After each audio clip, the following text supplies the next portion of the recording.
rukun sholat. Kebetulan yang terbahas malam ini yaitu tentang niat. Sedikit yang simpulan.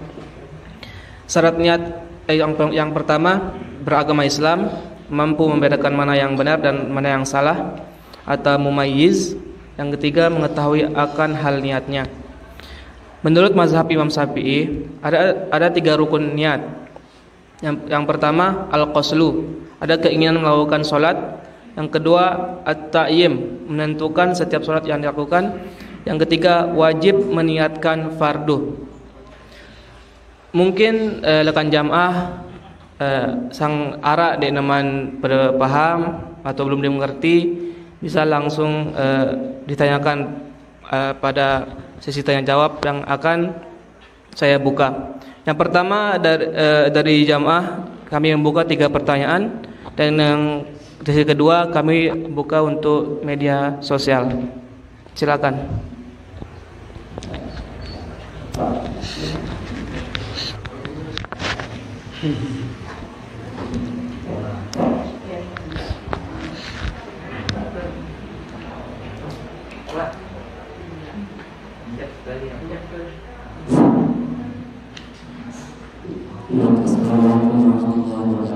Waalaikumsalam. Kami ditanyakan mengenai tentang perkaranya dan tadi menjelaskan rukunnya 3. Dan bagaimana dengan seseorang yang sudah mencoba untuk memantapkan hatinya ketika tidak sholat, ketika berniat, tetapi tujuannya itu sejalan dengan hatinya. Itu yang pertama. Dan yang kedua, bagaimana dengan orang yang sudah berniat sudah terpenuhi 3 rukun tadi, tetapi ditambah lagi dengan doa-doa setelahnya. Itu bagaimana rukunnya? Apakah status niatnya itu bisa dikatakan cacat atau bagaimana? Apakah hanya 3 rukun saja itu saja yang menjadi sahnya tersebut? Mungkin hanya itu. Terima kasih. Waalaikumsalam warahmatullahi. Misalnya di kota telah sudah istilah. Sebenarnya itu juga terlepas dan takbiran tentunya sekarang sudah di kalau isya Allah ternyata masalah isya. Akhirnya membesarkan konten. Assalamualaikum warahmatullahi wabarakatuh. Waalaikumsalam. Oke. Bismillah. Pertanyaan yang pertama. Seseorang yang sulit menghadirkan niat di dalam hatinya, bagaimana hukumnya? Ya. Nah, ini masalah ini hadratan muhtaramin rahimakumullah. Berusaha ya berniat tapi sulit. Dan bau atirino nganganang ino. Maka dalam kondisi seperti ini, itulah mengapa disunnatkan talafuz bin niyah, mengucapkan, membantu hati ini agar bisa mengikrarkan niat dengan lafaz niat. Ya, jadi lamun lisan mulut kita ini bersuara, ya, sholli fardal isya'i, itu kan biasanya dengar oleh telinga, ya kan? Ketika dengar oleh telinga, direkam langsung ke otak. Nah, itu langsung tertuju ke hati. Ini fungsi daripada talafuz bin niyah. Jadi orang-orang yang sulit untuk mengikrarkan atau menghadirkan niat di dalam hatinya, maka dianjurkan untuk dibantu dengan lafaz niat seperti itu. Ya, dibantu dengan lafaz, dibantu yang lafaz niat. Nah, terus kalau sudah dibantu dengan lafaz niat nggak bisa-bisa, nggak tahu gimana modelannya terus kalau kayak gini ya. Biasanya orang kalau sudah dibantu dengan ini, ya bisa begitu. Ya, sholli fardhu dhahri. Kan itu kan langsung, biasanya kalau apa yang kita dengar itu langsung berekam di kepala kan, langsung berasa di hati gitu. Nah, ini biasanya kita, ya, jangankan seperti itu, misalkan sumpah pemuda, miong misalnya gitu kan, lah langsung tak menaten kan, kurang-kurang silit. Kenapa? Karena udah langsung nyetrum ke hati dari apa yang kita dengar itu. Ya, ya. Ini katanya kepeng kan langsung Berdengar si telinga langsung berbalik arah, kan? Si mele kepeng. Wah, berarti itu misalnya. Jauh itu. Kita dengar suara teriakan. Si mele kepeng. Gara-gara itu berdengarkan langsung. Hati itu, ada kepeng. Langsung tulak kan? Nah, seperti itu. Itulah fungsinya. Ya, alat bantu yang berupa telinga ini. Ya. Jadi bagi orang yang sulit untuk menghadirkan niat dalam hati, silahkan dibantu dengan lafaz, ya. Nah, ketika lafaz itu didengarkan, direkam oleh kepala, insya Allah memudahkan untuk dihadirkan di dalam hati. Ada yang, ya, ada yang. Ya, namun dia teman tahu aja ada yang. Asalkan ini yang bahaya itu yang sampai mengganggu orang sholat, seperti orang yang syak kayak gitu kan, yang syak penuh dengan keraguan-raguan kayak gitu ya. Soli. Ya usoli ini tutup. Ya. Jadi jangan terlalu besar lah. Ya, cukup dengar sama telinga kita saja. Soli. Ya. Nah, jadi seperti itu. Ya. Nah, jadi seperti itu, ya. Jadi cukup dengar si telinga anteng dengar telinga anteng mesa nerakam. Ante dene tenggonggu dengan sile sebelah te. Ya kan? Iya, itu penyakit hal yang seperti itu. Penyakit, ya. Penyakit sengaja itu syaitan itu datang untuk mengganggu kita agar sulit di dalam melaksanakan kewajiban kita seperti itu. Ya. Nah, itu dia terkait dengan orang yang sulit mengikrarkannya di dalam hati. Selanjutnya yang kedua, orang berniat, tetapi ketika setelah berniat itu ditambah-tambah dengan doa. Bagaimana dengan niatnya itu? Apakah tidak tidak menjadikan cacat niat itu? Nah, maka kita kembali kepada permasalahan yang terakhir tadi. Posisi dipasangnya niat kan seperti itu. Ya, posisi dipasangnya niat. Kapan? Kalau tidak bisa berbarengan dengan takbiratul ihram, ya, maka ambil opsi berikutnya. Ketika hendak takbiratul ihram. Ya. Jadi kalau sudah ketentuannya seperti itu, tidak ada kesempatan lagi bagi kita untuk mencampurnya dengan bacaan-bacaan yang lain, ya. Salli fardal isya'i arba'a raka'atin mustaqbil qiblati wa la rabbi ghafirli wa li walidayya. Enggak sempat lagi kayak gitu, ya. Enggak sempat lagi. Nah, bau aten tebania doang mas syukur merapeng kan? Apalagi harus menghadirkan bacaan-bacaan yang lain seperti itu, ya. Lalu bagaimana dengan kita lafazkan niat sholli fardal isya'i arba'a raka'atin mustaqbil qiblati ma'muman litara, langsung takbiratul ihram. Ketika kita lafaz itu enggak ada niat, tetapi ketika takbiratul ihram, nah baru di sana niat. Nah, ini yang mantap ini. Ya, ketika Allahu Akbar, ya, beriringan dengan niat di dalam hati. Namun jangan keliru malak, ya. Yang seharusnya dia bilang usolli fardhu isya'i ketika Allahu Akbar, apa kata hatiku kan begitu lagi ya. Mau Allahu Akbar atau usolli kan begitu, masalah lagi di sini. Ya. Yang tadi aja susah dia berniat harus dibantu dengan lafaz, sekarang tiba-tiba melafazkan kalimat yang berbeda dengan niat yang berbeda lafaznya seperti itu. Nah, tapi kalau bisa dengan lafaz Allahu Akbar, ya, lalu terbersit niat di sini dengan mantap. Nah, inilah yang yang diinginkan memang, ya, seperti itu. Wallahu taala a'la wa a'lam.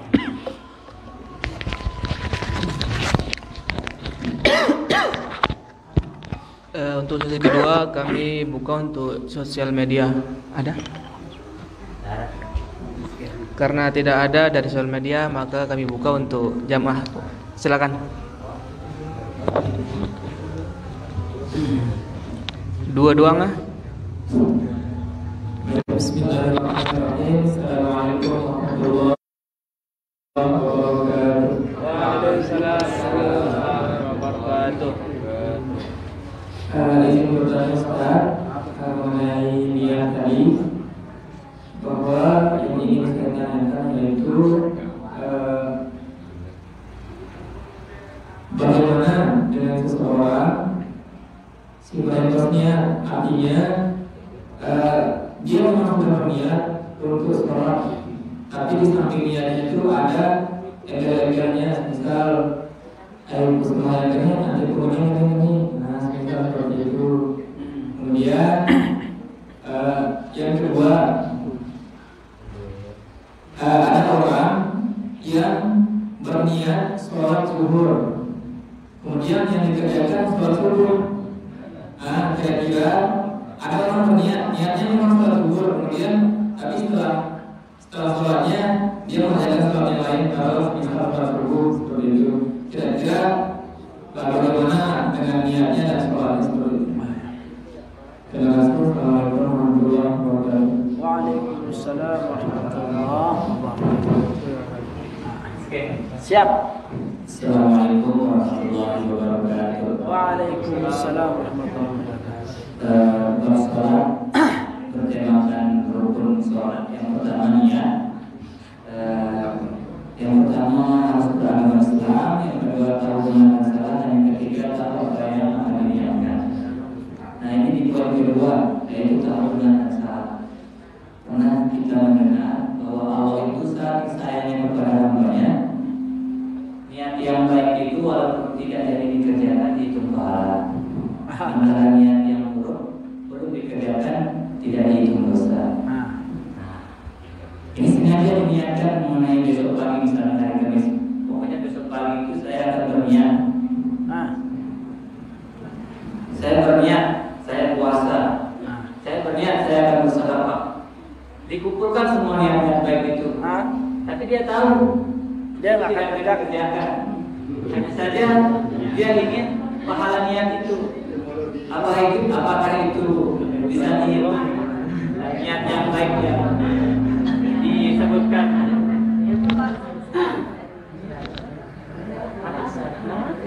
Udah? Apakah itu bisa disebutkan dalam kategori yang Allah? Sayang sama hambanya seperti itu. Iya. Cukup? Ada lagi? Oke, bismillah.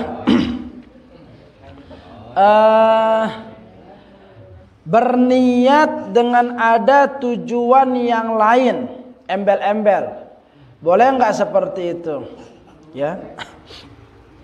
Misalkan niat sholat gitu. Ya. Ketika dia sholat zuhur, ya, sholli fardhu dhuhri 4 raka'atin mustaqbil qiblati. Nah, sekarang tujuannya apa? Misalkan untuk mendapatkan perhatian si cewek, misalkan, ya, li fulanah lillahi ta'ala, misalkan seperti itu. Maka sudah ada tujuan yang lain selain daripada Allah, nggak boleh, ya. Kenapa? Karena seharusnya ibadah itu hanya ditujukan kepada Allah, ditujukan kepada Allah, ya. Jadi nggak boleh li-nya itu, lafaz Allah itu diganti dengan yang lain. Kan lillahi ta'ala, nah diganti dengan yang lain, ya, li Fatimah misalkan seperti itu, nggak boleh. Li Aisyah misalkan nggak boleh, ya. Jadi sholat itu harus ditujukan kepada Allah, ya. Nah, kecuali kalau umpamanya ibadah-ibadah yang, ya, yang dimana tidak membutuhkan, rukun niat di sana. Misalkan qiraatul Quran, membaca surat Waqiah, kan tidak ada ketentuan harus ada al-qasad, ta'yin dan fardiyahnya itu, nggak ditentukan di sana. Maka boleh saja, ya, aku berniat dengan baca suratul Kahfi antina murah rezekinku. Boleh saja, ya. Nah, ini kan sudah lain pembahasannya. Itu mulai pembahasan pengajian kelam Senin yang seperti ini, beribadah tetapi ditujukan atau diniatkan dengan niat dunia. Kan boleh saja yang seperti itu, ya, sudah kita bahas. Nah, lanjut. Apa lupa tuh, Bro? Apa pertanyaan dari kedua? Bukan nih merendos nih. Sembahyang zuhur lagu si gawina salat lain. Ya, ngombe hukum niat dengan sing ini hukum ini. Perhatikan, jadi siaran siaran niat ino al-qasdu bisyai', ya.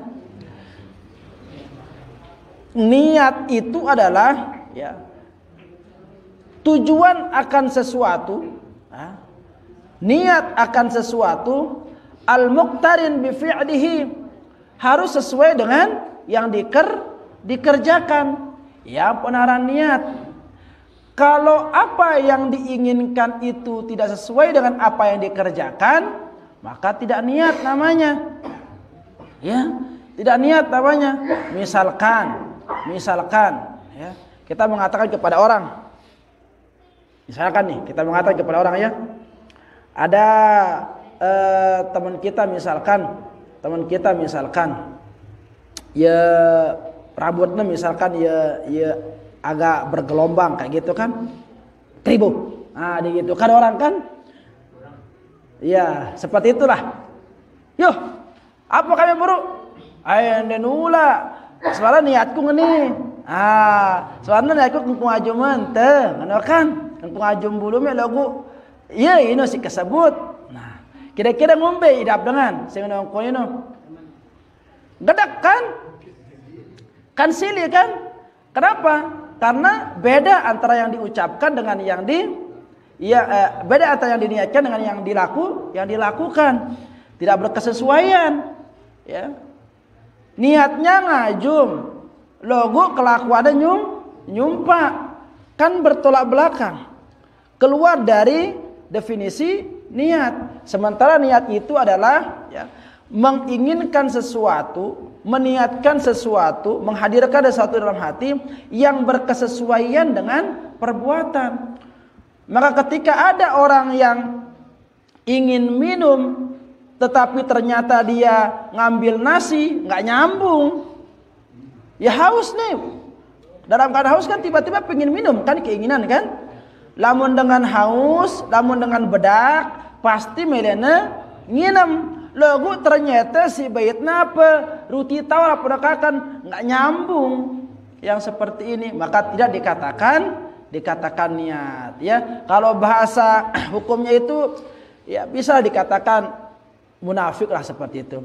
Kan munafik itu nggak sesuai kan?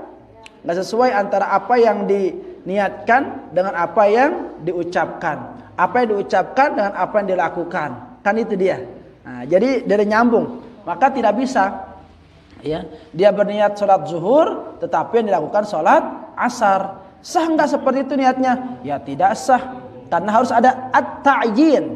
Ya, harus ada ta'yin di sana itu. Menentukan dari sholat apa yang dia harus niatkan seperti itu. Ya kalau zuhur ya zuhur, asar ya asar, maghrib ya maghrib. Jangan kerjakan sholat asar, niatnya isya, begitu. Ya. Nah lanjut, merendos niat. Ya, merendos niatnya. Selopun niatang. Niat baik. Ya, niat baik. Ya, selopun niatang ini. Bukannya jemaah aku puasa, aku bersedekah. Selopun wah, aku haji langsung, aku umrah. Selopun niatannya jemaah ini.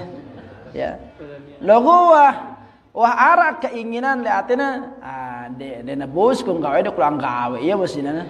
So kung meta pahala niat ya. Kan Rasulullah bersabda seperti itu. Lamun dengan sigan gawe kebagusan ini ya, lekana berniat doang wah catatnya kebaikan gitu. Sehingga misalkan kalau kebaikan itu tidak sempat, tidak bisa untuk dikerjakan, maka dia dicatat kebaikan pahala niat. Beda ke pegawaian buruk gitu. Dalam pegawaian buruk dia tidak akan dicatat keburukan sebelum dikerjakan. Ngombe pun sing ini. Nah perhatikan hadratal muhtaramin rahimakumullah ya. Si aran niat ino ya. Niat itu adalah istilah lain daripada ikhlas. Ya. Istilah lain daripada ikhlas. Pada misalkan gini, Pada misalkan ini kan, sadente dengan kepeng, ya kan? Sadente dengan kepeng, lagu ternyata kepeng si sadente robek, atau misalkan sadente batur terdonat,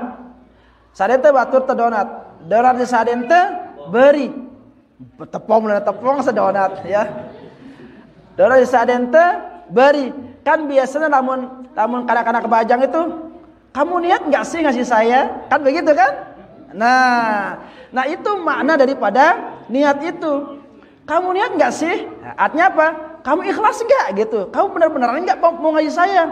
Kalau beneran ngasih saya, kalau kamu niat ngasih saya, yang bagus dong. Kan begitu, ya?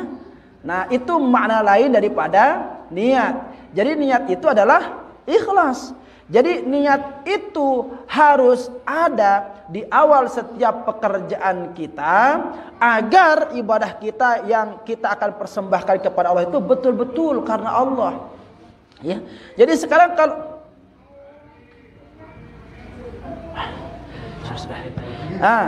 jadi ya, kalau kita misalkan sekarang berniat, kalau sekarang kita berniat seperti contoh yang tadi, jemaahku berniat puasa, jemaahku berniat sedekah, ku berniat salat subuh, ku berniat qabliyah subuh, ku berniat isyraq. Isyraq pun pokoknya niatan karena ini prenos jadi sekali, ya.